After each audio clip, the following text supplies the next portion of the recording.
Yun, magandang araw po sa inyo lahat. Welcome po sa Makapili TV.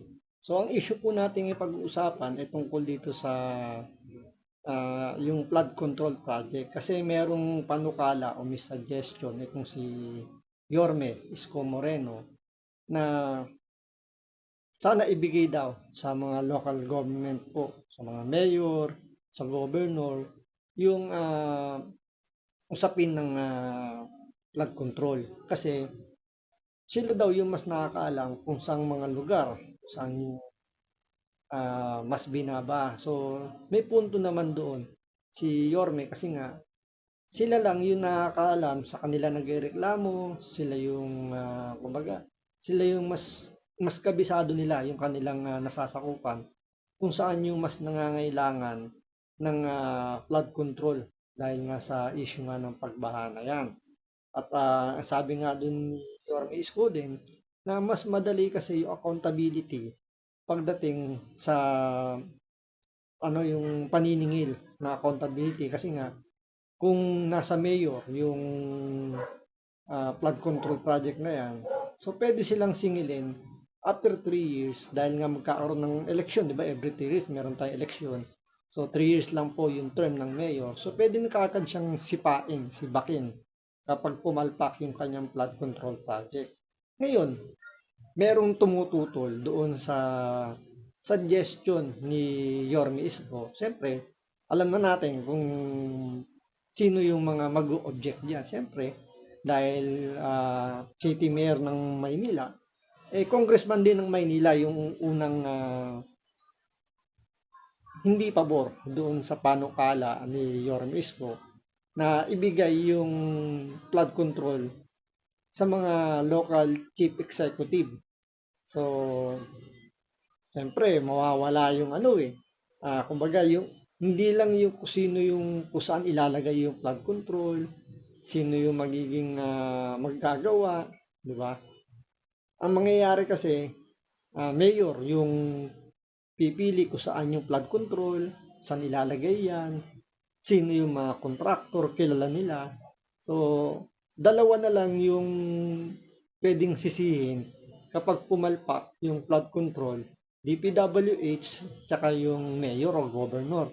Kasi sa sistema natin ngayon, turuan ang nangyayari tulad niyan, di ba? Sinasabi ni Bongbong Marcos nung sona niya, palpak daw yung flood control. Nagpalakpakan yung mga congressman na siguro sa kakapal ng mga muka, hindi sila tinablan, na hindi nila naget na sila pala yung pinariringgan ni Bongbong Marcos. So ang dating sa mga Pilipino, sa mga kababayan natin, ang sinisisi ni Bongbong Marcos doon sa palpak na flood control yung DPWH kasi sila yung gumagawa.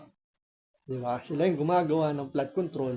Pero hindi naisip ni Bongbong Marcos tsaka ng iba nating kababayan, yung budget niyan, ang naglalagay is mga congressman. Kaya nga ang tawag sa kongreso is meron silang power of the purse. Nasa kanila yung pitaka, nasa kanila yung bank account. Sila yung nagdi-distribute kung saan ilalagay yung mga project. Kaya nga 'di ba, usap-usapan diyan na humihingi sila ng mga additional na budget para ponduhan daw yung mga proyekto nila sa kanilang mga constituent. So yun yung nangyayari talagang may say talaga yung mga congressman pagdating sa pag-allocate ng mga budget, especially sa mga ganyang project na malaki yan talaga. So ito yung naging sagot ni Congressman Chua sa panukala ni Isko na ibigay sa LGU or sa governor sa mga sa mga lalawigan, 'di ba? Sa mga chief executive, yung mga local chief executive, yung pamumuno, pagpapatakbo ng flood control, lahat ibigay sa kanila kasi mas madali yung accountability, wala nang turuan. So ito, panoorin po natin itong naging interview ni DJ Chacha dito kay Congressman Chua regarding nga doon sa suggestion ni Yorme Isko sa naibigay sa mga mayor yung flood control. So ito, panoorin po natin. Kung Joel, Opo, sige po, since na sige po. pag-uusapan na po natin itong mga infra projects, flood control projects, merong panawagan si dating Manila Mayor Isko Moreno. Ang sinasabi po niya, ilipat na lamang yung operasyon nitong mga flood control sa LGUs. Ano pong komento nyo dyan? Kasi ang problema po natin, pagka gumawa ka po niyan, dapat po yan interconnecting sa mga city.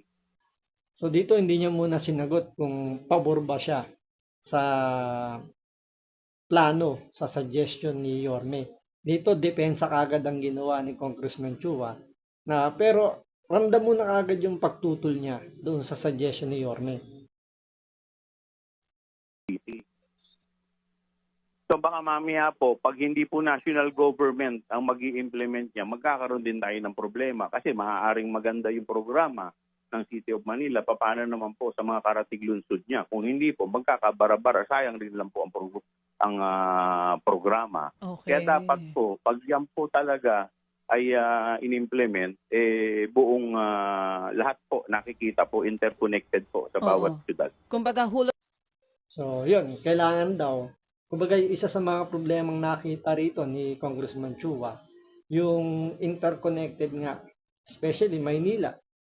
Gusto ng Maynila ganito, kaso alam naman natin na may mga syudad na nakadikit sa Maynila tulad na lang ng Quezon City, San Juan, Mandaluyong, Makati. So halos NCR nakadikit.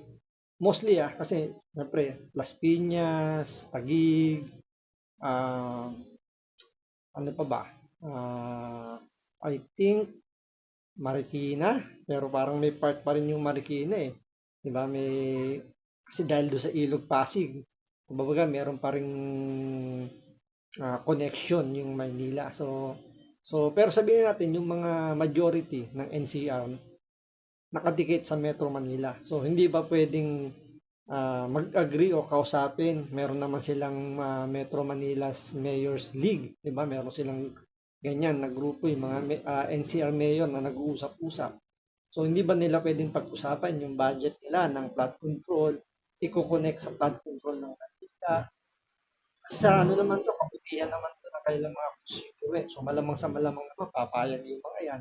At gusto rin naman nilang maresolba yung problema sa baha. Pero yung baha kasi, yung problema nila is yung paano yung flood control na ginagawa nga ng DPWH na pinakikialaman nga ng mga congressman. Ngayon nagiging problema kaya hindi maganda yung nagiging outcome ng flood control. kumbaga, whole of government approach, not just LGU. Hindi po Tama po, kayo, tama po. tama po ba pagkakaintindi Kasi ko? hindi, Sige po. tama. Tama po. Kasi po, hindi naman po ibig sabihin na porke nilipat po sa LGU, ibig sabihin po niyan, wala nang kalukuhan na mangyayari. So ang sa atin lang po dyan, dapat po yung tamang pag-i-implement. So, hindi, So, yung tamang pag implement. So, ibig sabihin, palpak talaga implementation ng flood control sa pamumuno ng administrasyon ni Bongbong Marcos. So, aminado rin talaga siya na palpak talaga yung flood control ng administrasyon ni Bongbong Marcos.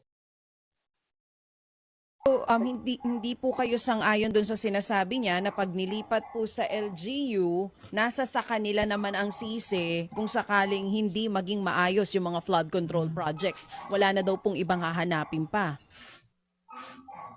Kasi sa akin po, naniniwala po ako, dapat po yan talaga DPWH eh.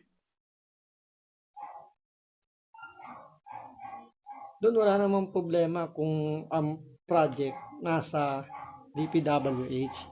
Ang nagiging problema lang kasi rito, project ng DPWH pero pinakikialaman ng kasi ng mga politiko, especially ng mga congressman. Yun yung pinaka-problema diyan. 'Di ba? Pag sabi nga ni Mayor Magalong merong katkong diyan na nakukuha itong mga politiko na almost 30% na lang yung natitira doon sa total budget. Kasi nga may katkong yung mga politiko, mga congressman, may katkong pa yung DPWH, may katkong pa yung mga yung contractor. Kaya ang ending, maliit na lang yung budget at kung matuloy man, substandard pa ang nangyayari. So, yun talaga. May mga nasa congressman ang pagpapasya kung matutuloy yung suggestion ni Yorme. Yun nga lang, base na rin kay Congressman Chua, siya mismo ayaw niya mapunta sa local government yung pagpapasya kasi malamang sa malamang mawawalan ng katkong yung mga politiko na humahawak sa budget ng Pilipinas. Tandaan nyo yung sinabi ni Vice President Sara Duterte, dalawa lang po ang may hawak ng budget ng Pilipinas, si Saldico at si Tambaluslos. So, ito yung nagpapakita lang na totoo yung sinasabi ni Vice President Sara Duterte. So, nasa inyo po yan kung tama yung suggestion ni Yorme o hindi. Kayo na pong musga sa sagot ni Congressman Chua. So maraming salamat sa panonood. Ingat po kayo lagi. God bless.